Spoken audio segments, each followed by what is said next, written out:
the table.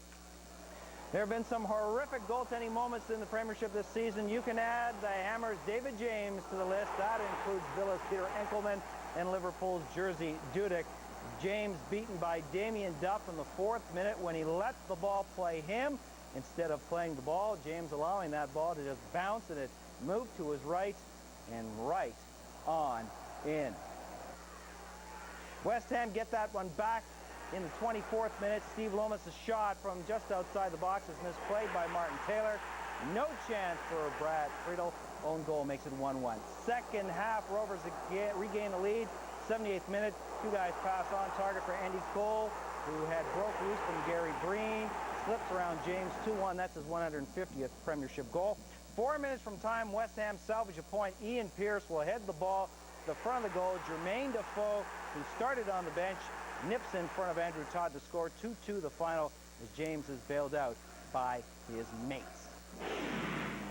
Charlton and West Brom, Gary Rowlett lining up for the free kick, and only the right hand of the keeper, Russell Holt, would keep that ball out. But off the corner, Klaus Jensen's ball will find Kevin Lisby, and he outmuscles Holt to score.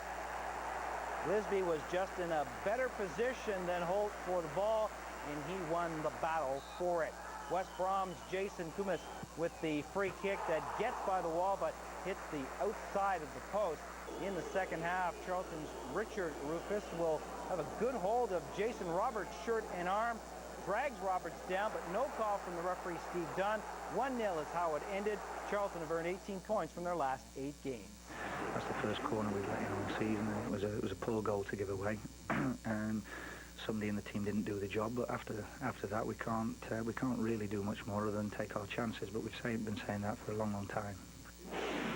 Southampton and Sunderland, and the Saints had to wait till the 73rd minute for their side to take the lead. It's James Beattie with his 12th of the season. However, 4 minutes later, the Black Cat wearing baby blue equalize on the header by Torre Andre Flo. But in the 4th minute of added time, off the long throw-in by Delap, and getting his head on it is Joe Tessman, and Stephen Wright just can't keep it out. 2-1. The final here for the Saints.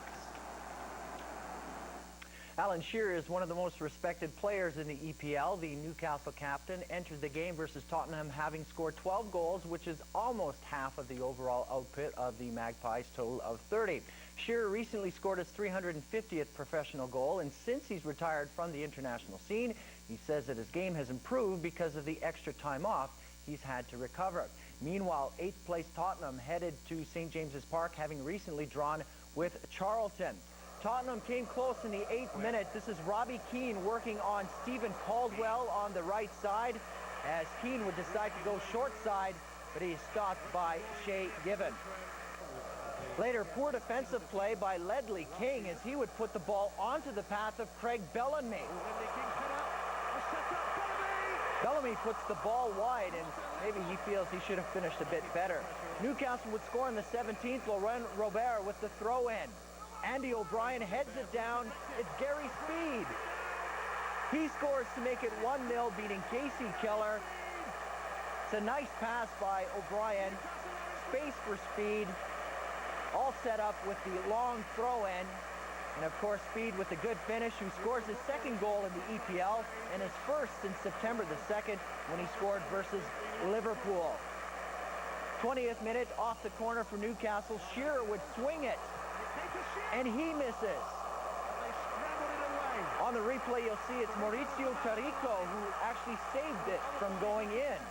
Taricco was all over the field. Moments later, here he is at the other end.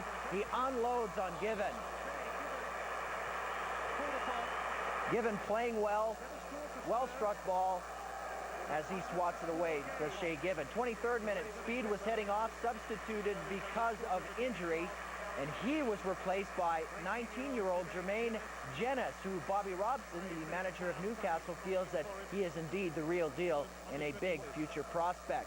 Spurs manager Glenn Hoddle, different coaching style than Bobby Robson, in the stands for what he thinks is a better view. He relays all his information to the radio. He doesn't always do that. Gus Poyet on the one-touch from the Taricco cross, and it's saved again by Given. The match was still 1-0. 39th, watch this. Solano and Tarico go for the ball. They bang heads. Solano was out before he hit the ground. The players and the medics were on the field and making sure that Solano wasn't swallowing his tongue. Another look at this one. It's a knock to the back side of the head. Solano went down hard, but he did wake up on the field, and believe it or not, he stayed in the match. He was substituted at the half. Bellamy on the left side. He would put the cross in for Shearer. Shearer does the rest. It's 2-0 with his goal. Shearer getting the glory, but Bellamy, of course, doing all the legwork on that one. 73rd minute, Tottenham with the ball into the area. That's Teddy Sheringham putting it in there and just trying his luck. And how about that? Nikos Stabizas with the own goal. So I guess it paid off for Tottenham. He would head it low to the corner. Not sure what he was thinking at all at this point, but it was a nice finish to the corner. 2-1, but all was forgiven. 77th minute now, another chance for Newcastle. Bellamy to Shearer. He puts it wide. Newcastle win their 8th straight at St. James's Park, 2-1 versus Tottenham.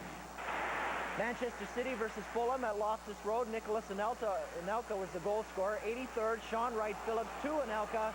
He goes to the far corner on Mike Taylor. Man City win 1-0 versus Fulham. Fulham are 5 points above the drop zone. Aston Villa versus Middlesbrough, 11th minute. Dion Dublin would score his 8th in the Prem. Villa win their first and 5 as they tried to avoid the relegation zone. Borough played with 10 men after Mark Wilson was sent off in the 27th. The loss was a big setback for Middlesbrough, who beat Manchester United 3-1 on Boxing Day. So looking at